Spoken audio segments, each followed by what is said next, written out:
All right, this is a quick tutorial on the parts of speech. It should serve as a reminder about what the building blocks of our grammar are, so then as we work forward to the more complicated structures of sentences and punctuation, you'll understand the terms that we're using.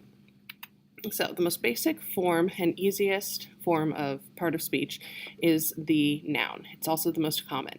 It includes simple noun like people, places, things, and ideas. It also includes more complex nouns such as noun phrases. Like in this case, the people holding hands in the sentence, the people holding hands were man and wife. And gerunds like walking in the park in the sentence, walking in the park is great exercise. With nouns, you need to make sure that you're capitalizing and punctuating proper nouns, the names of specific people, places, and sometimes objects or ideas correctly. So that would include titled buildings or landmarks like the Eiffel Tower or Paris, works of art like the Mona Lisa, religions like Islam or Christianity, and specific names like Mrs. Archer, Indianola, and many others. It does not include common or generic nouns like the word high school, county, or park, unless you're using the specific name of the high school, county, or park. So Indianola High School, all three words would be capitalized. Polk County or Warren County, both words would be capitalized. Pickard Park, both words would be capitalized. Verbs are the second most common part of speech. These include actions, such as jump, and states of being, such as love in the sentence, he loves jumping. The most common verbs are to-be verbs, such as is, are, was, were, am, being, have, and had. So one thing you need to be careful of with verbs is making sure that your subject and your verb agree. You have to look at the noun or nouns being used as the subject of your sentence and make sure that the verb matches the case or the number of them. Singular nouns need singular verbs, and plural nouns need plural verbs. You may have to pay attention when working with compound nouns to ensure that you are using a plural verb. Pronouns replace nouns in a sentence. They include first-person pronouns like I, me, my, and we, second-person pronouns like you, your, and yours, and third-person pronouns like he, she, it, they, them, her, him, his, and hers.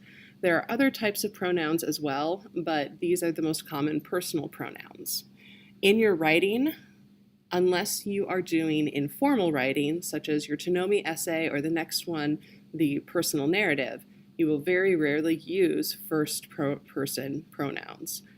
And in any form of writing, you will very, very rarely use second person.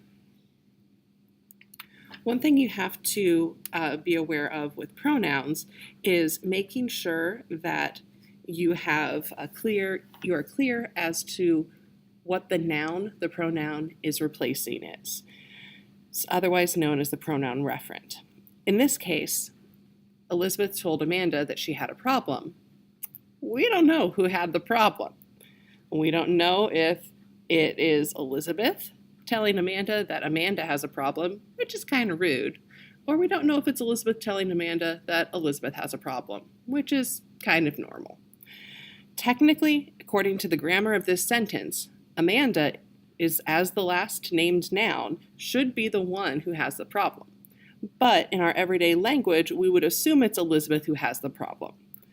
To make sure you're not getting in the same situation, make sure that there can be no confusion at all about the pronoun referent by either not using a pronoun or clearly demonstrating which noun is being replaced.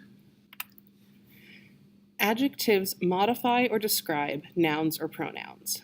These include descriptive adjectives like colors, shapes, sounds, or attributes, such as free, intelligent, or happy, and quantity adjectives like number or size, such as 6 and large.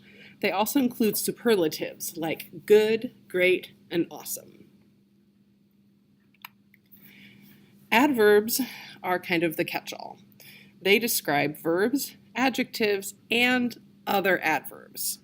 Generally, they answer the question how. So, for example, How did the child walk? The child walked quickly. The child walked quietly. How green was the table? Very green. With adverbs, you have to make sure that they are closely connected to the verb that they are modifying so that it is clear what word, what verb, what noun, what verb, what adjective, or other adverb they're modifying. Prepositions indicate the location or the location in time of a noun, pronoun, or phrase. This includes common prepositions such as on, off, at, by, above, around, under, through, etc. It also includes prepositional phrases such as according to, in spite of, except for, in addition to, etc. Think of it this way. If a squirrel can run there, or you can kick or throw a ball there, it's probably a preposition. The last part of speech are called conjunctions. Conjunctions are used to link or join groups of words. The most common types of conjunctions are coordinating conjunctions, like and, or, but, nor, except, etc. The easiest way to remember if something is a conjunction is to use the acronym FANBOYS. F for, A for and, N for not, B for but, O for or, Y for yet, or S for so. There are also subordinating conjunctions like because, since, although, unless, while, and whether. These are going to become important when you're trying to correctly punctuate sentences. If there's a conjunction, there's going to be some kind of punctuation. And this has been a brief overview of parts of speech. Thank you for listening.